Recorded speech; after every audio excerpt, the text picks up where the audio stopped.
Yes, when I pulled up, he was standing on the porch.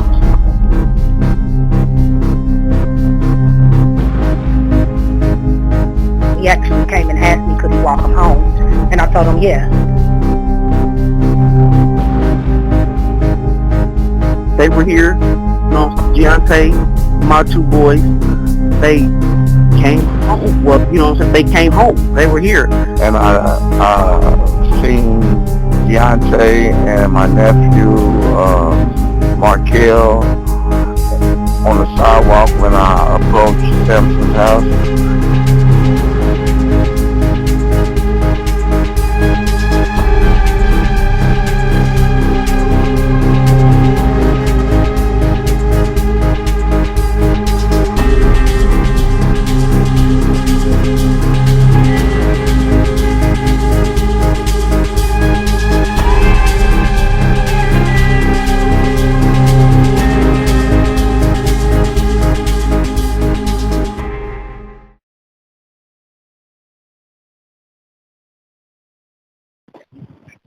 Hello. Hey, how you doing? All right. I'm just gonna ask you a couple questions about that night, which was August the 17th at Okay. about 9:00 p.m. You know the story, you know the situation, but what do you Right. recall about that situation? I mean, From your probably perspective, what happened from your perspective? In other words, what I'm saying is like, because if I understand right, your sons was here.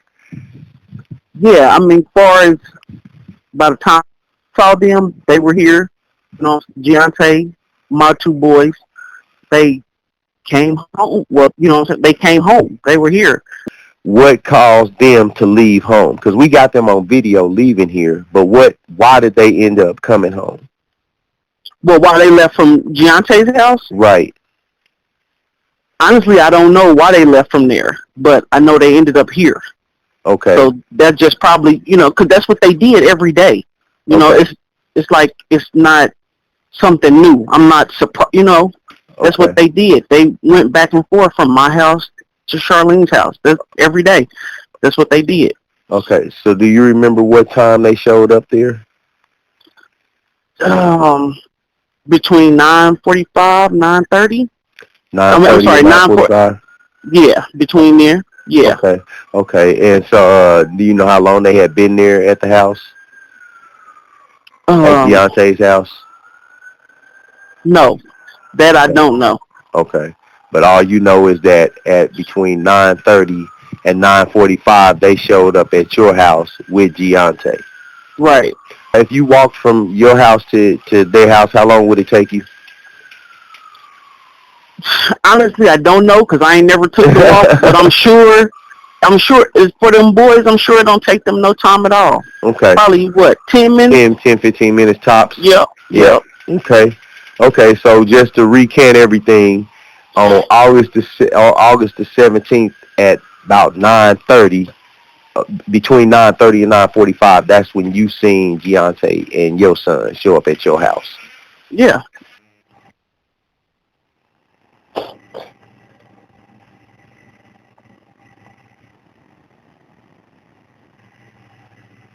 Hello. On the night of August the 17th, did you see Giante at any time that night? Yes, when I pulled up, he was standing on the porch. When you pulled up, where? In front of his home, he was standing on the porch. And did you have a reason for pulling up there? Yes. Okay, and what would that reason have been? I was picking up Eric. And did Giante leave off the porch while you was there? Yes. Did he leave, period? The neighborhood? Yeah. I believe when I was pulling off, he was walking down the street. Was he by himself? No. Did you see it, or was it, who was with him? Like, I know you may not know who they were, but you noticed somebody that was with him. What was it? Males, females? What was it? Males. How many males? I think 2. Okay. What time do you remember what time you actually pulled up in front of the house, roughly? Mm-hmm. I know it was in the 9 o'clock hour.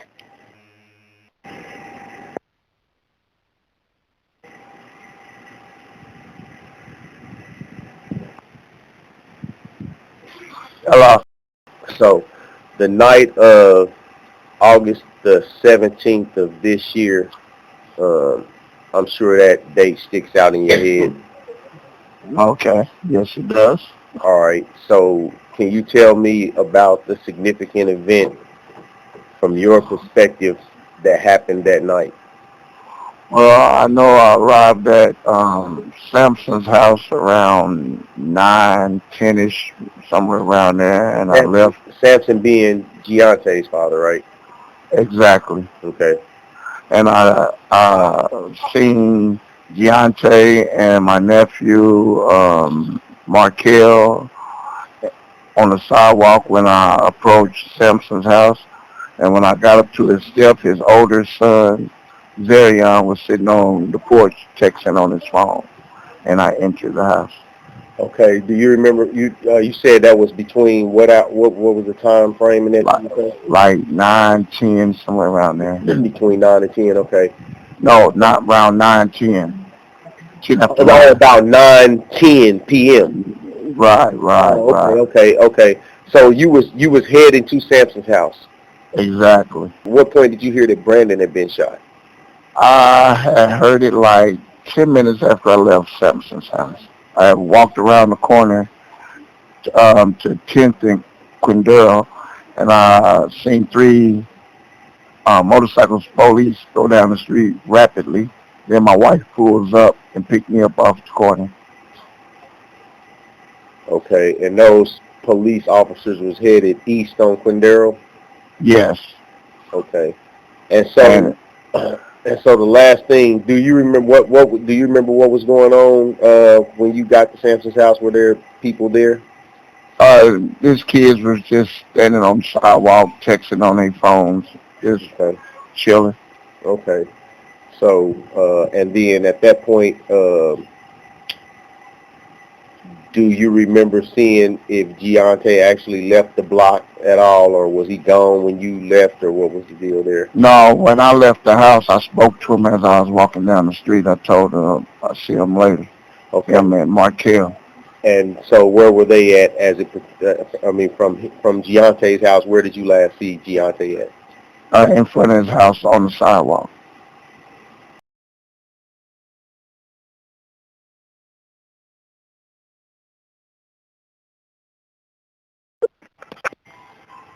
Hello.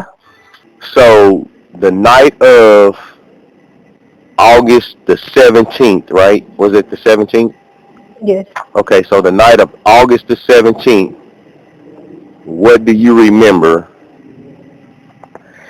Okay, so the night of the 17th, I actually made Giante's favorite wings. We had a lot of family over, and I ran out of flour, so I made some wings with some bread, with breadcrumbs, and that was just the talk of the night. Giante and them kind of joked about it or whatever. Anyway, I remember being in there cooking and them everybody sitting on the couch. JJ, Giante, my sister, and Samson and all of them were sitting in the front room watching First 48. And that's what was going on the whole night. Basically, I was cooking, and that's the show that we watched every Thursday. So. All right, so about how many family members do you recall being there? Okay. Roughly. Roughly like 12 people, 12, 13 people. Okay. All right, and one of them was obviously Giante. Right. All right, so when did you first see or notice Giante leaving home? Probably around 9:30 something. When Keisha called, she called for her kids to come home because it was a school night, and she wanted them home before 10 o'clock. So she called and wanted them to come home, and Giante walked them home. He actually came and asked me, could he walk them home? And I told him, yeah. I told him to hurry up and get down there and come back. And so that's the time they left, So, as soon as when Keisha called. so she stayed somewhere close to you then? Yeah, like literally around the corner. Like, you How would get there, like, yeah, literally around the corner. Like, how long would it take you to walk from there to here, to your house? Probably like 4 minutes. 3-4 minutes? Yeah, Okay. not that Alright, long.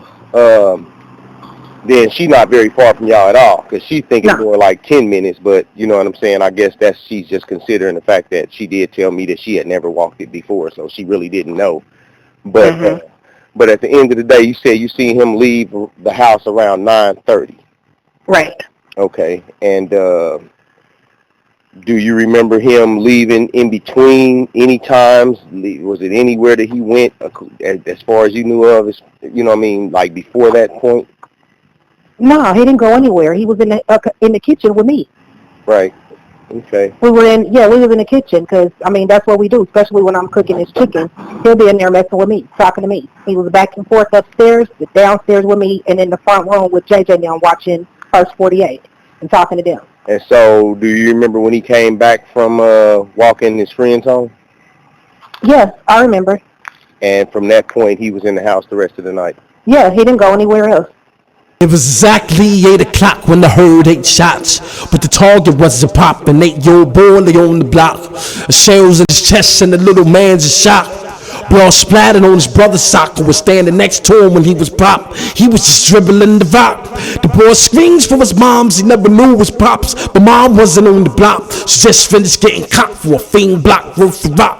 Black boy shot with a black Glock. First on the scene was a black cop, yet the D's and knots draw the frame of the black boy used a white chalk. White sheet, red blood. Black boy shot by your blood, wearing the red hood. Yellow tape, red and blue lights. Black boy in black and white stripes, all over green money. What a very black night. Mom arrives drinking red wine. She pushed through the yellow signs. When she sees these colors, clear tears pour from her eyes. She wish she was colorblind, but the vision is just fine. She finds thoughts in a lost mind, which are heavily influenced by cocaine and wine. As she gets sober, she remembers happier times. Suddenly she screams and cries, I'd give up all 45 years of my life. My son can only live to see 9. But the reality is the last thing he saw was a 9. When will we stop lying? Living life like everything is fine. When will we realize we see with the vision of the blind? We want things to change, so we must stop the crime. Not Barack Obama, it's our community, so the responsibility for it is mine and yours. Our dirty house, our chores. Our young women are their whores. Our young men are their prisoners. In the name of Yahushua the Christ, I say no more. Now raw colors. Yes, yeah. Deshaun the Golden Child. And yeah. Sing it, bro. Sing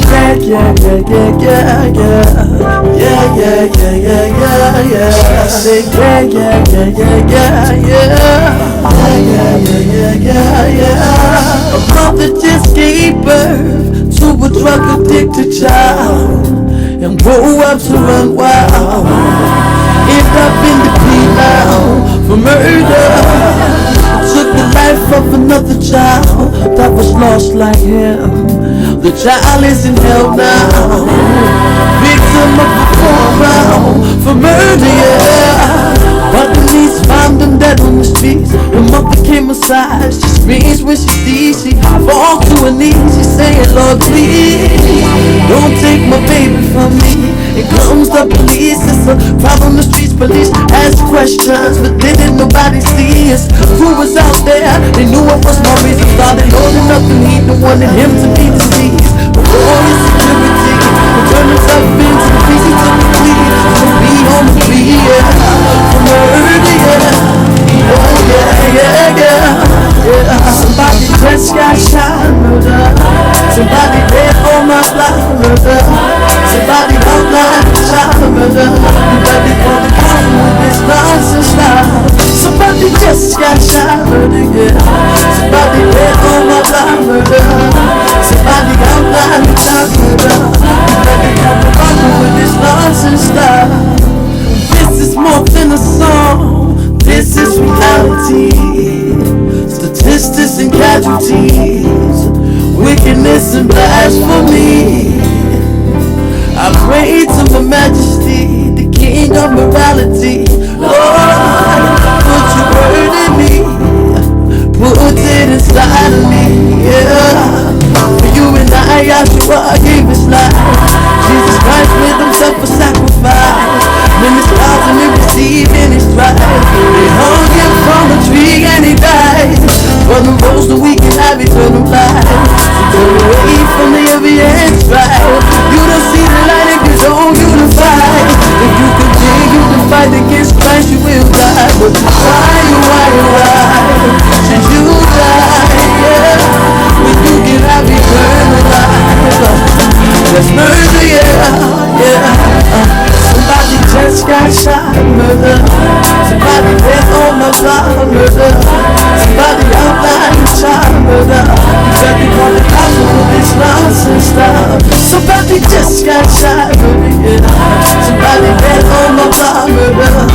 Somebody outlined and shot, murder. You got me on the top of this nonsense style. Oh yes, oh yes, oh yes. Oh yes, oh yes, oh yes. Yeah, yeah. Oh yes, oh yes, oh yes. Oh yes, oh yes, oh yes.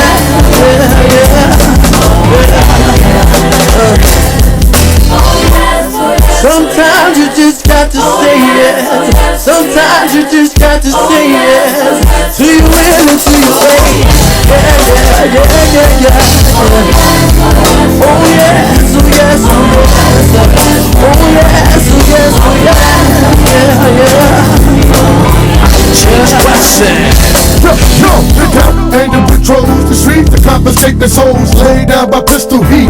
Yo, I done lost 9 stick men to the beast of the streets. It's real when you know the person who been getting murdered every single week. How can you say rest in peace when the root of memory of a facial expression was pain that's on the deceased, and the harsh reality is it's never gonna cease. Come on, let me see the recipe change.